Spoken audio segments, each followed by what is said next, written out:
Hello student, आज मैं अपनी इस वीडियो में चैप्टर 7 फ्रैक्शंस की एक्सरसाइज 7.5 एक्सप्लेन करूंगी। जैसे कि मैं आपको एक्सरसाइज शो कर रही हूँ। फर्स्ट क्वेश्चन है सॉल्व करना है। दे रखा है क्वेश्चन 1/18 अपॉन 1/18। आपको पता है फ्रैक्शन में ऊपर वाले पार्ट को न्यूमरेटर कहते हैं और नीचे वाले पार्ट को डिनोमिनेटर। जब डिनोमिनेटर सेम होता है तो हमें कोई प्रॉब्लम नहीं होती, तो एलसीएम क्या हो जाता है, जो भी डिनोमिनेटर में होता है वो उसका एलसीएम बन जाता है। 18 और 18 दे रखा है तो हमने एक बार बीच में 18 लिख लिया और ऊपर के number as it is copy कर देते हैं। 1 + 1 कितना हो गया 2/18। अब हम इसे सिंपलेस्ट फॉर्म में कर देते हैं। 2 1 ज़ा 2 और 2 के टेबल में 18 कितनी बार आता है 9 टाइम, तो आंसर कितना हो गया 1/9। ये उस कंडीशन में है जब डिनोमिनेटर सेम होते हैं। जैसे कि मैंने ए में प्लस का सिखाया है, बी में सबट्रैक्ट का सिखा रही हूँ। डिनोमिनेटर सेम है, न्यूमरेटर ऊपर वाले पार्ट को कहते हैं और डिनोमिनेटर नीचे वाले। जब डिनोमिनेटर सेम होते हैं तो हम एज इट इज कॉपी कर देते हैं। तो हमने बीच में सिर्फ 7 लिख दिया, फिर 7 में से 5 माइनस कर दिया, ऊपर के नंबर भी एज इट इज कॉपी कर देते हैं। बस यहाँ पर 2 बार लिखा होता है डिनोमिनेटर में, हम सिंगल क्योंकि कैल्शियम फॉर्म में लिखना है तो हमने एक बार लिख दिया उसे। अब आंसर कितना आया, 7 में से 5 गए 2/7। आपको पता है कि 2/7 अब इसे सिंपलेस्ट फॉर्म में नहीं किया जा सकता, तो ये यहीं पे हो गया। ये 2 केस किसके थे, जब हमारे पास डिनोमिनेटर सेम होते हैं। अब थर्ड टाइप का क्वेश्चन, सेकंड टाइप में देखिए, इसमें ऐसे दे रखा है 1 - 2/3। आप देख रहे हैं न्यूमरेटर तो है और डिनोमिनेटर नहीं है। जब न्यूमरेटर होता है और डिनोमिनेटर नहीं होता तो हम अपने आप ही 1 लगा लेते हैं, जैसा कि मैं इसमें शो कर रही हूँ।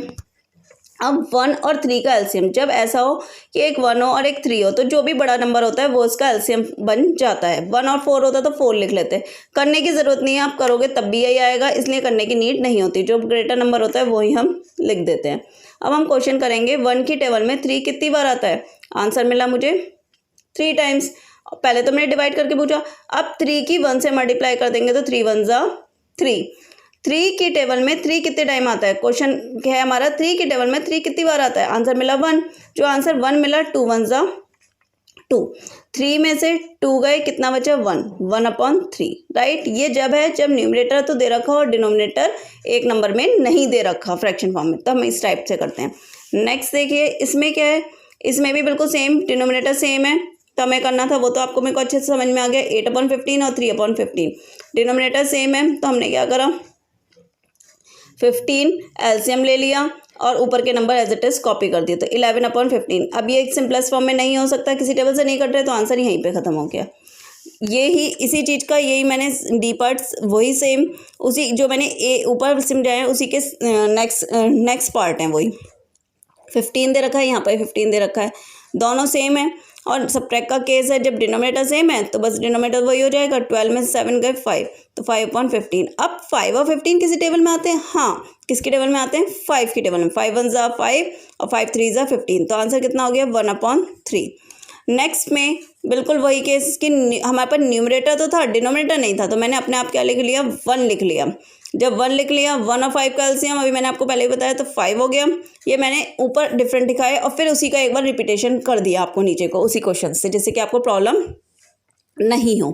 1 और 5 है तो एलसीएम क्या हो गया 5। अब क्वेश्चन क्या करेंगे, 1 की टेबल में 5 कितनी बार आता है। आंसर मिला 5 टाइम्स। जब आंसर मिल गया 5 तो 5 की 3 से मल्टीप्लाई करेंगे तो कितना हो जाएगा 15 माइनस 5 की टेबल में 5 कितनी बार आता है 1 टाइम। 12 1 ज़ा 12, तो आंसर मिला 3/5। राइट। ये आपको क्लियर हो गए। ये मैंने आपको 2 टाइप्स के क्वेश्चन सिखाए हैं इसमें, प्लस के सिखाए, माइनस के सिखाए, और जब न्यूमरेटर सेम हो तब सिखाया, वो न्यूमरेटर हो और डिनोमिनेटर नहीं होता उस केस में सिखाया, और जब डिनोमिनेटर सेम होते हैं उस केस में। अब नेक्स्ट क्वेश्चन देखिए, इस पे based problem question. Shubham painted 2/3 of the wall space in his room.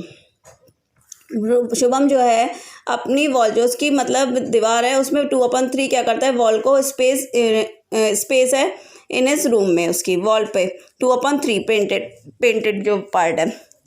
His sister Madhavi help and painted 1/3 of the wall space. उसकी बहन अगर मिलके करती है तो वो 1/3 मतलब उसकी हेल्प से पेंट कर देता है। How much did they paint together. अब वो दोनों मिलकर कैसे करेंगे, शुभम पेंटेड करता है 2/3 ऑफ द वॉल, जो स्पेस होती है वो उसका इतना पार्ट कर देता है। जब वो अपनी बहन के साथ मिलकर करता है तो 1/3 हो पाती है।